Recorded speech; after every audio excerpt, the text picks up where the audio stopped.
Strawberry বিদেশি একটি ফল হওয়া সত্ত্বেও বাংলাদেশে কিন্তু 2007 সালে বাণিজ্যিক ভিত্তিতে চাষ শুরু হয়। সে সময়টা অনেক কৃষক স্ট্রবেরি চাষের ক্ষেত্রে উদ্বুদ্ধ হয়েছিল এবং তারা যেটা উপলব্ধি করলো, স্ট্রবেরি চাষ করে যেহেতু একটা পচনশীল ফল, এটা পরিবহনের ক্ষেত্রে অনেক স্ট্রবেরি নষ্ট হয়ে যায়। তখন তারা এই চাষ থেকে একটু বিমুখ হলো বা সরে আসলো, যে হয়তো বা পচনশীল ঝুঁকি আছে এ কারণে। কিন্তু বর্তমানে আসার কথা এই যে স্ট্রবেরি চাষ কিন্তু আবার নতুনভাবে শুরু হয়েছে, কৃষকরা উদ্বুদ্ধ হচ্ছে। এটার একটাই কারণ হচ্ছে নতুন জাত উদ্ভাবন, অর্থাৎ বাংলাদেশের আবহাওয়া উপযোগী, পরিবহন সহনশীল, খেতে সুস্বাদু, দেখতে সুন্দর, পরিমাণে বড় এবং এই ধরনের বিভিন্ন গুণাবলী সম্পন্ন কিন্তু বিভিন্ন জাত উদ্ভাবিত হয়েছে। এজন্য কৃষকেরা এই স্ট্রবেরি চাষ করে বর্তমানে অনেক লাভবান হচ্ছে। আমি একটু খেয়ে দেখছি এটা আসলে কেমন। অসাধারণ। বাংলাদেশে উৎপাদিত নিরাপদ স্ট্রবেরি আসলে বিদেশের থেকেও মজা। দর্শক সবাইকে স্বাগত জানাচ্ছি দীপ্ত কৃষির আজকের এই পর্বে, পাওয়ার্ড বাই কাজী ফার্মস। চলুন আজকে স্ট্রবেরি নিয়ে একটা প্রতিবেদন দেখে আসি।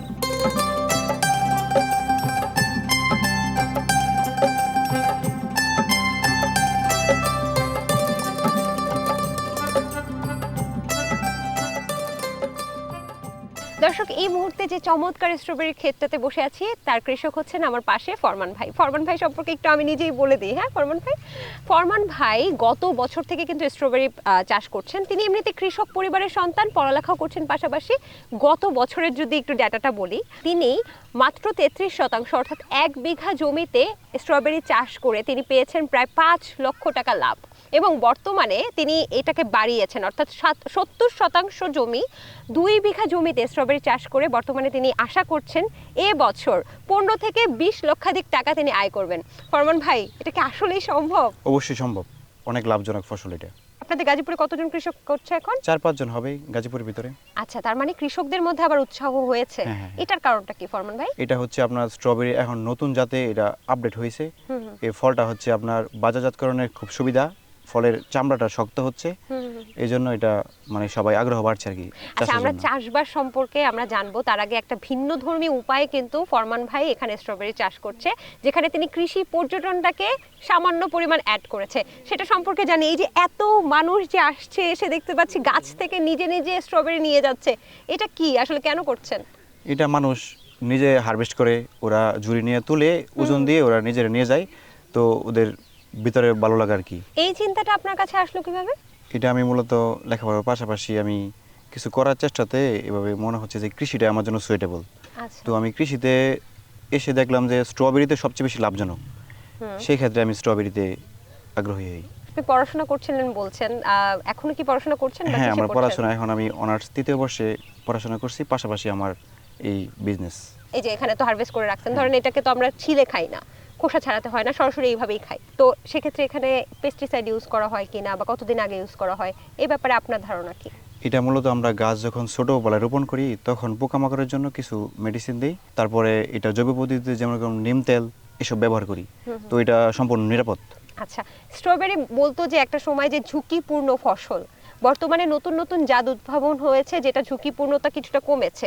এই ব্যাপারে আপনি যদি বলতেন যে আপনার ফসলগুলো, আপনার যে ফলগুলো, সেগুলো কোথা থেকে সংগ্রহ করেছেন চারা, সেগুলো কি আসলে পরিবহন উপযোগী কিনা? স্ট্রবেরি মূলত বাংলাদেশে রাবি 1 যে জাতটা ছিল, এটাতে ফলটা অনেক নরম হতো, তো আগে কৃষকরা এটা করতো, এটা বাণিজ্যিকভাবে তেমন সুইটেবল না এবং পরিবহনের নষ্ট হয়ে যেত। তো আস্তে আস্তে এটা আপডেট করে এটাতে নতুন জাত আমেরিকান ফেস্টিভ্যাল আছে, থাইল্যান্ড অথবা F24, নতুন উদ্ভাবন যে জাতগুলো, এটাতে হচ্ছে চামড়াগুলো নরম নরম হওয়াতে এটা পরিবহনে খুব সুবিধা। আচ্ছা, আমরা এখন যে হাতে এখানে দেখতে পাচ্ছি, এটা আসলে কি জাতের? এটা হচ্ছে F24, বাংলাদেশি উদ্ভাবন? হ্যাঁ, এটা হচ্ছে আমাদের রাজশাহী বিশ্ববিদ্যালয়ের উদ্ভিদ বিজ্ঞান বিষয়ক প্রফেসর মঞ্জুর আলম স্যার এটা নতুন উদ্ভাবন করছে 2024 সালে। দারুণ। দর্শক, আমি যে স্ট্রবেরিটা এই মুহূর্তে আমি হাত দিয়ে ধরছি, সেটা প্রচুর পরিমাণে শক্ত, অর্থাৎ স্ট্রবেরি আগে ছিল ছোট ছোট, যেটাকে টিপ দিলেই গলে যেত, এটা কিন্তু শক্ত দেখতে পাচ্ছি, তার মানে এটা পরিবহন উপযোগী। আর কি স্বাদ কেমন? এটাতে হচ্ছে সুগারের পরিমাণ 14%, সাধারণ যে স্ট্রবেরিগুলো এগুলোতে 9-9.5 থাকে, এটাতে সুগারের পরিমাণ অনেক বেশি, যা হওয়াতে মিষ্টি এটা। আর সবচেয়ে বড় কথা আকর্ষণীয়, অর্থাৎ এই যে উপরের অংশটা একটু বলেন না। ওইটা তো গোল হয়, হ্যাঁ, এটা হচ্ছে সরু হয়, অরিজিনাল স্ট্রবেরি সাইজ, এটা কিন্তু স্ট্রবেরির মতো দেখতে একদমই, এবং এটা ওজনে অনেক বেশি, এটা লাভজনক এবং এটা মিষ্টতা অনেক বেশি। এক একটা কত গ্রাম হতে পারে? এক একটা আপনার এটা 15 থেকে 20টাই কেজি হয়। তো একটার ওজন প্রায় 50 গ্রাম। তাহলে তো লাভবান হওয়াই হ্যাঁ। যেতে পারে। আর এখন এখানে বর্তমান বাজার দরটা কেমন একটু যদি বলতেন। এখন পাইকারি 700-800 টাকা সেল করতেছি। তো প্রথম অবস্থায় আমি 1600 টাকা করে বিক্রি করছি পাইকারি। আমাকে একটু বলেন তো, এই যে স্ট্রবেরি চাষের ক্ষেত্রে যদি কিছু গুরুত্বপূর্ণ টিপস, যেটা সচরাচর কৃষকরা ভুল করে বলে লসের সম্মুখীন হয় বা ঝুঁকিতে পড়ে, তাহলে সেটা কি হবে? সেটা হচ্ছে কৃষকরা সবচেয়ে বড় যেটা ভুল করে এটা হচ্ছে ওরা মাদার গাছ থেকে মানে ফলের গাছ থেকে ওরা চারা করে। এই চারা দিয়ে পরবর্তী বছরের জন্য চারা তৈরি করে। এটা হচ্ছে রোগবালাইয়ের জন্য সবচেয়ে ঝুঁকিপূর্ণ। সেক্ষেত্রে স্ট্রবেরি করলে ওটা টিস্যু কালচার চারা নেওয়া লাগবে। ফলের গাছ থেকে চারা, তার মানে এই যে রানার দেখতে পাচ্ছি, এই এক একটা রানার থেকেই তো এই আবার চারা উৎপাদন হয়। হ্যাঁ হ্যাঁ, রানার থেকে চারা উৎপাদন হয়। একটা ফল গাছ থেকে কয়টা চারা উৎপাদন করা যেতে পারে? একটা থেকে 1000 প্লাস করা যাবে চারা। এই যে এটা দিয়ে কিন্তু কৃষকেরা চারা উৎপাদন করে, মানে কি সমস্যা হতে পারে সেই ব্যাপারটা একটু জানি। এটা হচ্ছে ফল ধরা গাছ থেকে রানাটা নিলে হচ্ছে রোগবালাইয়ের ঝুঁকিটা বেশি থাকে। তো সেক্ষেত্রে স্ট্রবেরিতে লাভ করতে হলে টিস্যু কালচার ব্যবহার করতে হবে। টিস্যু কালচার চারাতে রোগবালাই রিস্ক কম থাকে। তো ফল ধরা থেকে চারা নিলে রোগবালাই বেশি থাকে। তাহলে এখন তো কৃষকরা বলবে টিস্যু কালচারের চারা যদি আমি আনতে যাই, কোথা থেকে আনবো সেটা জানি না, এবং কিনতে গেলেও তো দাম বেশি। দাম কত করে একটা একটা টিস্যু কালচার বর্তমানে 500 টাকা করে চলতেছে। তাহলে কৃষক যে এই 500 টাকা দিয়ে একটা চারা কিনবে, সেখান থেকে কয়টা চারা উৎপাদন করতে পারবে? ও যদি ভালোভাবে যত্ন করতে পারে 1000 প্লাস করতে পারবে। তাহলে এই যে 500 টাকা যে এক একটা চারা ইনভেস্টমেন্ট, এতে কি লস হয় না আপনার? না না, ধরেন আমি 200 চারা নিয়েছি টিস্যু কালচার। হ্যাঁ। তো এখান থেকে আমি টোটাল 8000 গাছ লাগাইছি জমিতে। তো সেক্ষেত্রে তো আমার এটা লাভজনকই। তো এক একটা চারা কিনলে আমার টিস্যু কালচার প্রায় 50 টাকা পিস পড়লে 8000 দাম অনেক টাকা হয়। সেক্ষেত্রে নিজে চারা করতে পারলে টিস্যু কালচার দিয়ে এটাতে অনেক মানে সেফ। এক একটা গাছে কি পরিমাণ ফল হয় ভাই? এক একটা গাছে ওর জীবনকালে ও সুস্থ থাকলে 1 কেজি ফল দিবে ও। কতদিন এটা সময়কালটা কতদিন? এটা সময়কাল হচ্ছে ওর জীবনকাল হচ্ছে রোপণের থেকে 3 মাস প্লাস। 3 মাস প্লাস। রোপণটা কবে করছেন? রোপণটা করছি নভেম্বর-ডিসেম্বর মাসে। ভাই আপনি আমাকে কিছু টিপসের মধ্যে একটা টিপস বলেছেন, দ্বিতীয় কি টিপসটা, আসলে কি বিষয়টা ভুল করে কৃষকরা? কৃষকরা ভুল করে হচ্ছে মালচিং পেপার। এটা মালচিং পেপার ব্যবহার করতে হবে। তো কিন্তু এটাতে খড় দিলে হচ্ছে খড়ের মধ্যে স্ট্রবেরি মূলত রসালো ফল, প্রচুর পরিমাণে রস লাগে। তো রোদের তাপে এটা মাটিটা শুকিয়ে যায়। মালচিং পেপারের কারণে মাটিতে রস থাকে এবং আগাছা কম হয়, নিড়ানি খরচ বেঁচে যায়। মানে মালচিং পেপারে লাভজনক বেশি। আচ্ছা, আর কোনো টিপস দিতে চান আপনাদের কৃষকদেরকে যারা ভুল করে? স্ট্রবেরিতে হচ্ছে মাটি শোধনটা হচ্ছে সবচেয়ে বেশি জরুরি। আচ্ছা। রোগবালাই ক্ষেত্রে মাটি শোধন ভালো হলে রোগবালাই কম হবে। মাটিতে ফাঙ্গাস বেশি থাকলে রোগবালাই বাড়বে। সেক্ষেত্রে মাটি চাষ দিয়ে শুকাতে হবে, প্রচুর পরিমাণে জৈব সার দেওয়া লাগবে জমিতে। আচ্ছা, কতবার সেচ দিতে হয়েছে? এটা সপ্তাহে একবার সেচ দেওয়া লাগে।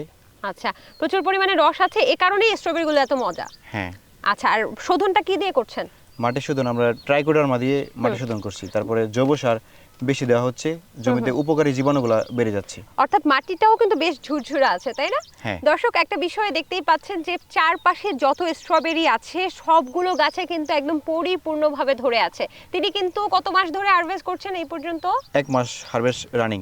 1 মাস হারভেস্ট রানিং, এখনো হারভেস্ট হচ্ছে, তারপরেও কিন্তু স্ট্রবেরি কমতি নাই এখানে। হ্যাঁ। এবং এই মাঠটা ছাড়াও আমি বলেছিলাম 70 শতক জমিতে তিনি এবার করেছেন। ওই পাশেও আরেকটা মাঠ আছে, আমি ওখানেও যেতে চাই, ওই ক্ষেতটাতে কি পরিমাণ স্ট্রবেরি ধরেছে সেটা দেখতে চাই। চলেন চাষবাস ওখানে শুনবো।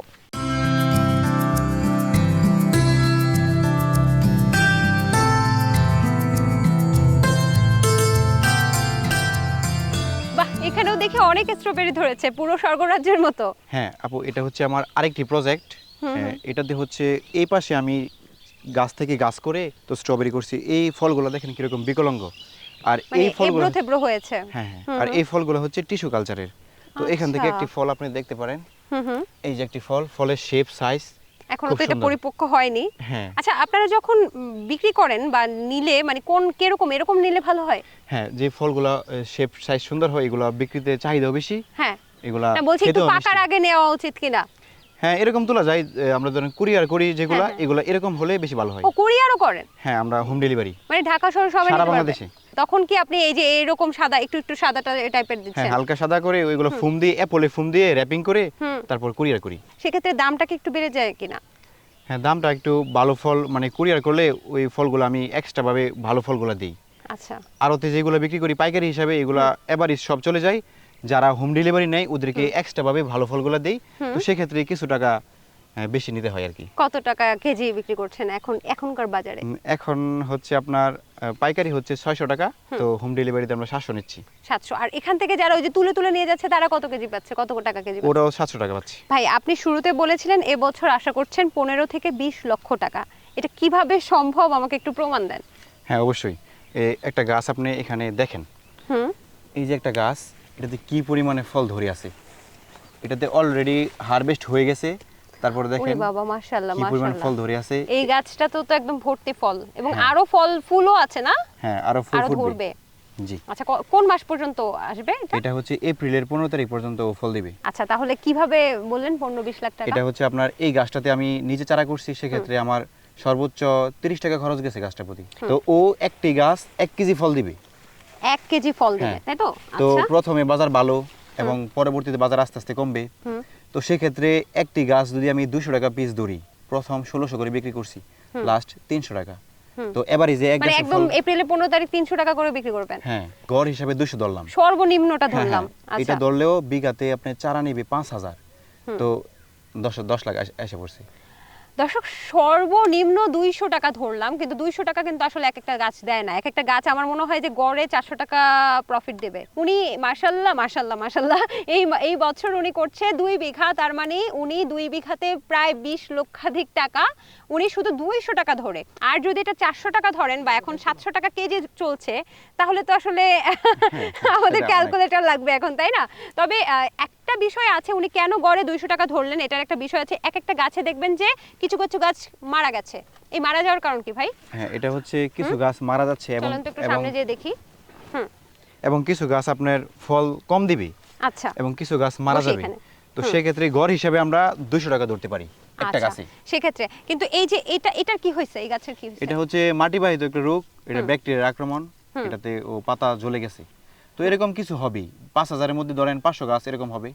আচ্ছা তারপরে কি আবার নতুন করে লাগাইছেন মনে হচ্ছে এটা? হ্যাঁ কিছুগুলো আবার ধরে দিছি, এটা এই যে আরেকটা দিছি, এটা ছোট, এটাতে এই যে ফুল আসছে মাত্র। যদি কোনোটা মানে নষ্ট হয়ে যায় সেটা উঠাই ফেলতে হয়, একটু এটা বলেন না আমাদেরকে। হ্যাঁ এটা হচ্ছে আপনার পাতাগুলো যেগুলো এই যে এরকম ছত্রাকই ধরবে পাতা। কোনটা? এই যে কোনটা এই যে ছত্রাক? এটা হচ্ছে ছত্রাক।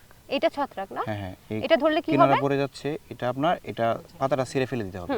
ফেলে দিয়ে নতুন করে আবার ফাঙ্গিসাইড ব্যবহার করতে হবে। ছিঁড়ে তো এখানে ফেলা যাবে না না, না, কোথায় ফেলতে হবে? জমির বাইরে ফেলতে হবে। আচ্ছা ভাই, আপনি আমাকে বলছিলেন যে মালচিংটা, মানে ক্যামেরার উপরে বলছিলেন মালচিংটা নাকি এবছর উঠাইয়া, মানে এগুলো যখন শেষ হয়ে যাবে তখন নাকি শশা করবেন, হ্যাঁ। তারপর মালচিংটা আবার বদলে দিবেন হ্যাঁ যখন শশার জন্য, স্ট্রবেরি করবেন। হ্যাঁ শশার জন্য এই মালচিং দিয়ে আবার শশা করব। করলেন? শশা করে আবার পরবর্তীতে স্ট্রবেরিতে আসলে আবার নতুন করে মালচিং ব্যবহার করব। কিন্তু আমরা শুনেছি 3 ফসল করা যায় মালচিং এ, আপনি কেন ফেলে তবে দিলেন? স্ট্রবেরি হচ্ছে লাভজনক হ্যাঁ ফসল। লাভজনক ফসল, সেক্ষেত্রে কিপটামি করা যাবে না। আচ্ছা আরেকটা বিষয় হচ্ছে, আপনি মালচিং এর ক্ষেত্রে বলছিলেন যে অনেক উপকার, তার মধ্যে একটা উপকার তো সবচেয়ে বড় উপকার দেখতেছি, ফলগুলো নষ্ট হচ্ছে না ভাই। হ্যাঁ মালচিং এর মধ্যে আপনার মাটিতে থাকলে ফলগুলো ফাঙ্গাস লেগে এখানে ফলগুলো নষ্ট হয়ে যাবে। আমরা একটা প্রতিবেদনে করেছিলাম, সেখানে একদম এখানে ঢালাও করে হচ্ছে ওই খ্যার বিছায় দেয়। খ্যার বিছালে খ্যারের মাঝখানেও কিন্তু একটু ফাঁকা জায়গা থাকে, যেখানে আসলে পানি পড়লে, বৃষ্টি পড়লে বা কোনো পানি জমে থাকলে নষ্ট হয়ে যায় সেগুলো, তাই তো? হ্যাঁ মালচিং এর ক্ষেত্রে হচ্ছে বৃষ্টি পড়লে পানিটাও এদিক দিয়ে নেমে যাবে।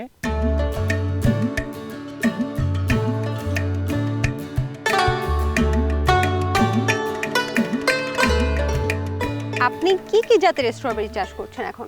আমি মূলত 3টি জাত নিয়ে কাজ করতেছি, তার মধ্যে আমেরিকান ফেস্টিভ্যাল, F24 এবং থাইল্যান্ড। এর মধ্যে এই গাজীপুরের আবহাওয়ায় সবচেয়ে বেশি উপযোগী কোনটা দেখেছেন? থাইল্যান্ড এবং আমেরিকান ফেস্টিভ্যাল দুইটাই। কেন?